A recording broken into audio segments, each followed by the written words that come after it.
My bracket is terrible. Charles Barkley, how would you describe my bracket? His bracket's terrible. Absolutely terrible. That's terrible. It's terrible. You're a knucklehead. Your bracket a knucklehead. Look.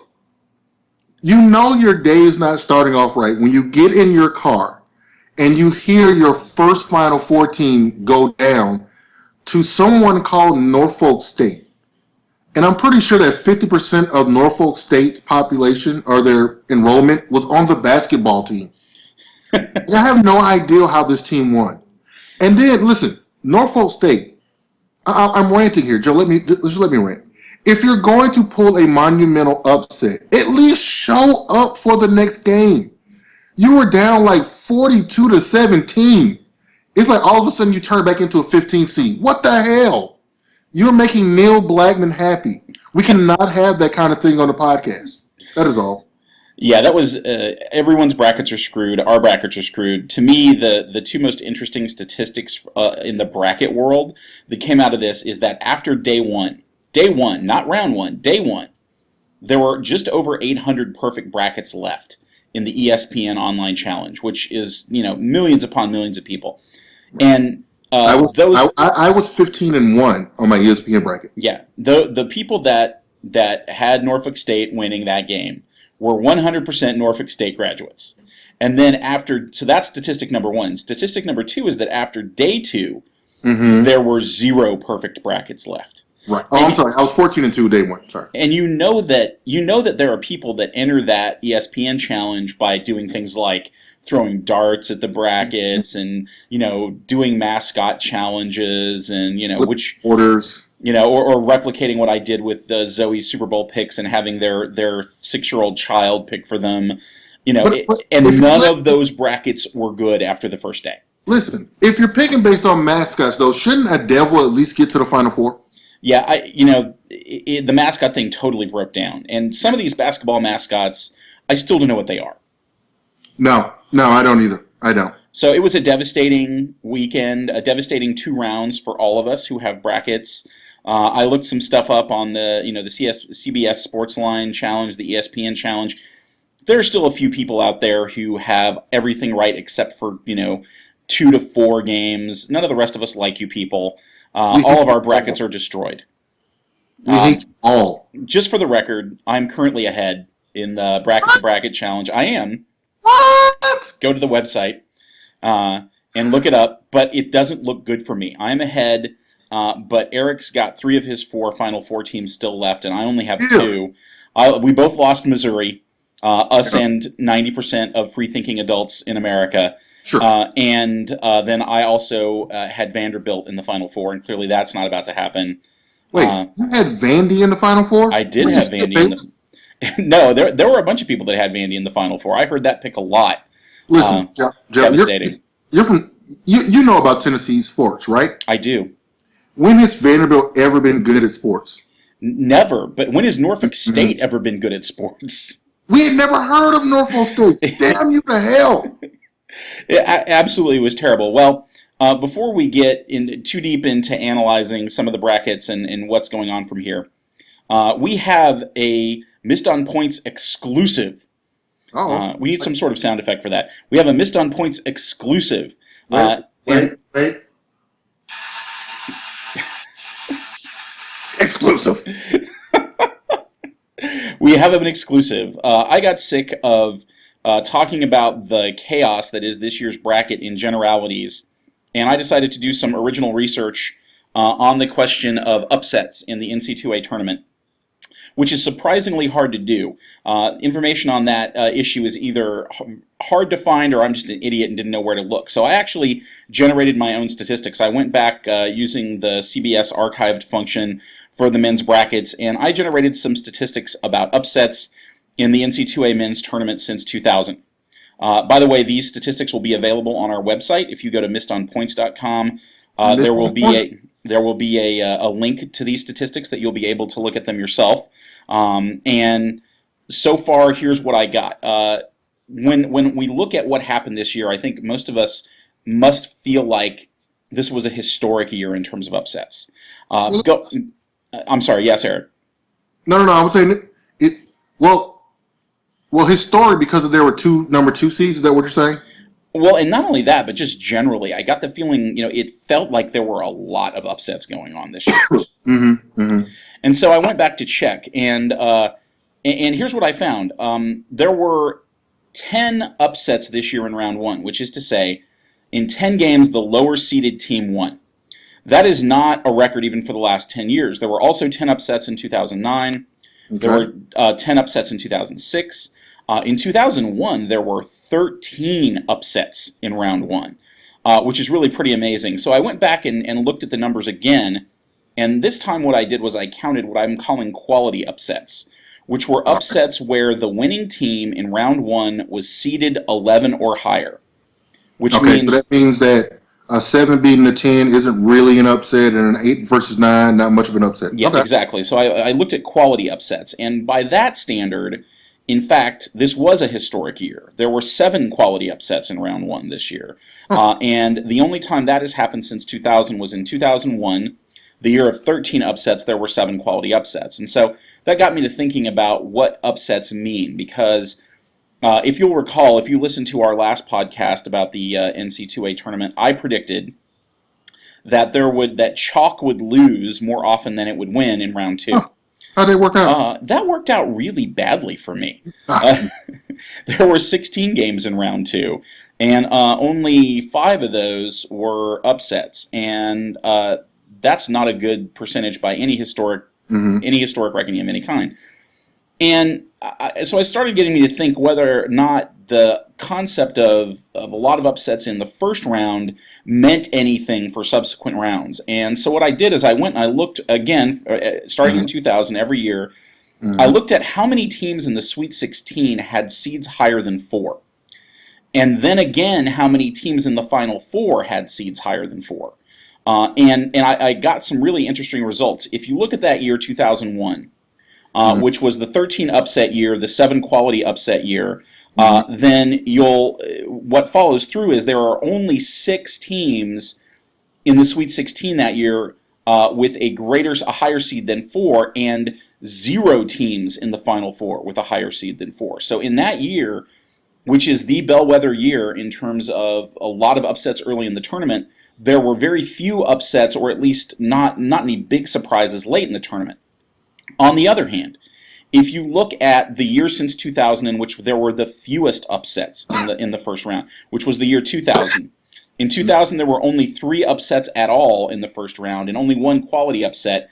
In that year, there were 9 teams in the Sweet 16 with higher seeds than 4, and 2 teams, which by the way is a record since 2000, and 2 teams in the Final Four with higher seeds than 4, which is a record since the year 2000, although that record was tied in 2010, 2011. There's no pattern in terms of whether or not these early upsets will result in low-seeded teams ending up in the late rounds of the tournament. And I feel like I was right in the sense that when I listened to this bracket, I didn't feel like there were a lot of powerhouses being powerhouses and there were going to be a lot of upsets. I was just wrong about when it happened. I thought it would be round 2. It was round 1. And if I'd have done this research earlier on, I probably would have changed my mind, because what seems to happen a lot in the tournament is even when there are a lot of upsets early, you get a kind of coming back to earth effect in the later rounds, where these teams like Norfolk State that do really well then ultimately fall back to earth pretty quickly, and that's exactly what's happening so far this year. Here's my take when I read through the stats. I kind of felt that the reason why there's so many upsets probably in the first couple of rounds is because teams may not be prepared for some of these smaller schools that don't see these kind of offenses ran. When you're in a power conference, use a football analogy, you see a lot of pro-style offense ran, pick and roll, drive, penetrate. You probably don't see the Princeton offense that much, to give you just a mid-school example, or these teams just kind of spread the ball around, and it could be that. But I think what your stats tell me is that happens a lot in the first round until film gets out. It's kind of the Jeremy Lin, Tim Tebow effect, more so Jeremy Lin. When Lin came out, there was no film on him. People knew how to guard him. When film got out the second time around, he was much more easier to defend. And I think what happens is, as you go later into the tournament, in order for those higher seeds to truly make a run like VCU, George Mason, notice how we're saying all CAA teams, you've got to be a very talented squad. And probably just misseeded. Because, VCU and George Mason clearly look like one of the top teams in the country when they played. And ultimately, they fell just a little bit short. But I think VCU last year had to play in a play-in game, and they got all the way to the Final Four. But I think it's much harder for, those double-digit seeds once film gets out on them. Real film, I should say. Right. Well, and the other thing that's true to me is that the NC2A tournament is a tournament of matchups. And it's always been a tournament of matchups. It's even more a tournament of matchups this year than it ever has been before. And those matchups matter a lot earlier than they used to. It used to be that, meaning being a 10 seed or a 2 seed actually mattered.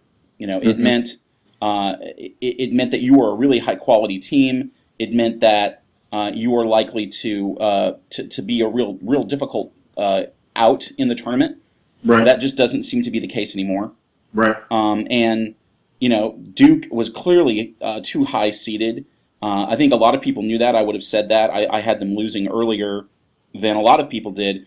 But teams like Missouri was just obviously too high seeded.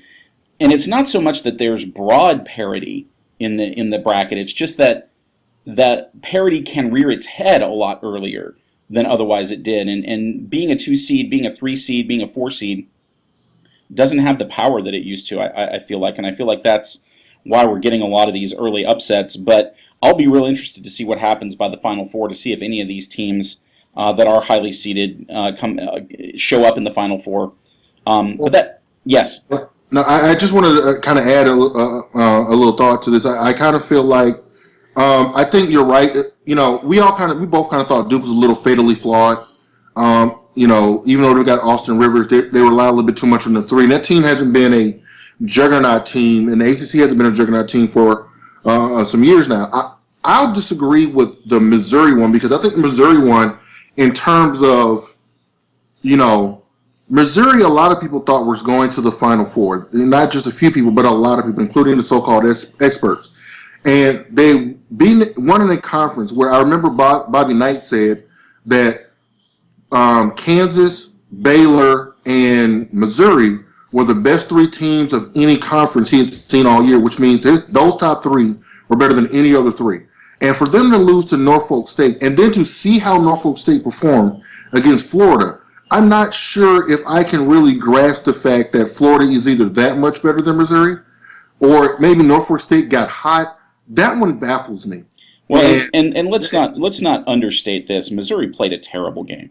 They did. They played an awful game. They were one of many of the highly rated teams that had plenty of opportunities to win. Florida State's another example of that. Florida State had plenty of opportunities to win. There are a bunch of teams that just missed open jumper after open jumper, and Missouri was one of those teams. And Missouri, lives by the jump shot. They don't live by interior play. And as Charles Barkley always says, you don't live by the jump shot, you die by the jump shot, and they died by it. Again, shout out to Neil Blackman. He said that Missouri would lose to Florida because Florida is big and Missouri's not, and that is the exact same problem that Missouri encountered in Norfolk State. Right.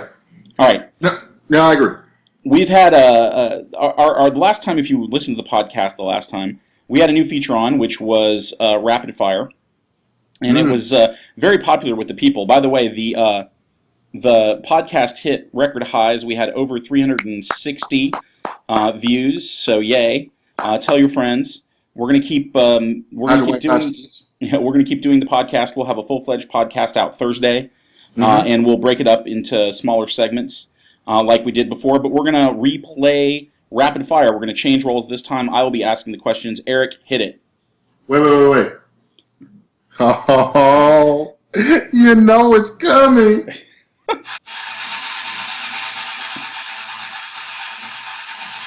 Rapid fire. All right, I have 4 questions for you, Eric. Let's do it. I think I already know the answer to the first one, but there have been several shocking upsets so far in the tournament. Which one shocked you the most? Missouri, not close. That is historic. Yeah, The Missouri one shocked me the most. I thought they were good. Maybe it's because we just hadn't seen them. I thought they were good. They I were. paid attention to Missouri because I'm a big Baylor fan, but they beat Baylor soundly. I can't figure this one out. All right, second question then. 3 of your Final Four teams are still in contention. Woo! You originally predicted that the championship game would feature Baylor and Kansas. Has anything happened that would change your mind? No, if anything, I'm more sure because UNC just lost Marshall with a broken wrist. I will say that Kentucky now has the Kentucky-Baylor matchup is going to be fascinating. There's NBA talent all over the court, and obviously that is the game I'm most afraid of. I am definitely hoping that Kentucky loses, but nothing has changed my mind to this point. I'll agree with you, except that I had Kentucky and Kansas in the finals. I still think that's true, although clearly now I am just as concerned about the Kentucky-Baylor game from the opposite side as you are. And I think Kansas has a much clearer path than they did before. I had North Carolina losing earlier than a lot of people did because I didn't like them. They're clearly better than I thought, but the injury bug's going to hurt them. The Fab Melo thing is going to cause Syracuse to probably go out exactly where I predicted. Who's the 2 seed in the Syracuse region? Wait a minute. Hold on. I know it's rapid fire. Wait. I got UNC losing to Kansas, which is still fine. Ohio State is the 2 seed in that region, in the Syracuse region. I don't know if I had Ohio State in that region. Who did I have? I had FSU in that region. Who did I have? And I had FSU versus Vanderbilt, I think, in that region. Okay. So I've got Ohio State, and the Fat Melo thing just confirms that Ohio State gets to the Final Four. All right, fair enough. Third question. There are 5 teams in the Sweet 16 with seeds higher than 4. Which of them is most likely to make it to the championship game? Those teams are Xavier, which is Riot Team Part 1, Florida, Cincinnati, Riot Team Part 2, Ohio, and NC State. I even though I trashed this team earlier, and Neil Blackman, I will say Florida because they've got the easiest path. They've got to beat who do they have? Florida's got to beat Marquette, and then they would have to beat the winner of Michigan State Louisville. Yeah, see, none of those teams scare me, and I really feel like Florida can make a run to the Final Four. Yeah, I feel like if I had to choose a team out of that region now to come out of those 4 teams, I'm picking Florida to come out of that region. I totally agree. I think Florida is definitely the most likely. I always felt like Michigan State was weak. I will tell you, though, that Cincinnati has a shot because there's a good chance Syracuse will lose to Wisconsin. If Cincinnati can get by Ohio State, they've got a Wisconsin team. That's a much better matchup for them. They've got a shot, but I definitely think it's Florida. Right. I think NC State is playing well, but you're telling me they got to get past Kansas and then maybe North Carolina. That's a little bit tough road to have. And NC State has a really tough road. Xavier has a really tough road because they'd have to beat Baylor and Kentucky. That's a hard path to tread. No. All right, last question. All 4 number 1 seeds are still in contention. Which of them will lose first? Who plays first, Syracuse or UNC? That is a good question. Syracuse plays first. Syracuse. Listen, Fat Melo is the beef inside. Well, I'll take it back. It's Syracuse and it's not close. UNC gets Ohio. Michigan State gets Louisville. Kentucky gets Indiana. That's an interesting game because Indiana did beat them, and apparently Kentucky's really pissed off about ESPN always showing the buzzer beater to beat that game. Syracuse versus Wisconsin. Syracuse is probably more talented, but of the games that I'm looking at right now, and I think Syracuse is the weakest without Melo, I'll take Wisconsin over Syracuse. Yeah, I think that's a good call, too. I actually called Syracuse to lose this game, although I originally had them losing to Vanderbilt. So much for my precognitive skills. That is it. Wait. Oh, rapid fire. All right, that's our take on the NC2A brackets. We'll have a full podcast available for you Thursday night, where we'll be talking about all the other 20,000 things that are happening in sports. Yes? I have a PS to this. Our brackets are clearly decimated. And I know you're missing 2 Final Four teams. Of the teams that are remaining, who do you have in the Final Four? What are your official changes? I still say Kentucky's going to be in the Final Four. I still say Syracuse is going to be in the Final Four. I'll put Florida in the Final Four in the West, and you know, I really don't know about the East. I'll say Ohio State. I had Ohio State coming out of the East. I think Fat Mello just confirmed that. I still have Baylor, but that I will be somewhere at a bar watching the Baylor-Kentucky game. And I will say this right now. Whoever wins that game wins the tournament because I think those are the two best talent-wise teams. I'm taking Florida as the fourth team because of the fact that I don't have Missouri anymore, but I'll take Florida. Yeah, I always felt like Michigan State was a weaker team. Again, maybe I was wrong about that, but I haven't been. Certainly wasn't that impressed by their win over St. Louis. Mm-hmm. That's a 9 seed. They beat by 4 points. Admittedly, there are a lot of close games in the tournament, so we'll see. All right, don't forget our website. It's MissedOnPoints.com. If you go to the news section, that's where you'll find our podcast, our information about our brackets. If you go to the podcast section, that's where you'll find our information about podcasts. Check us out on Twitter and Facebook as well. See you guys on Thursday.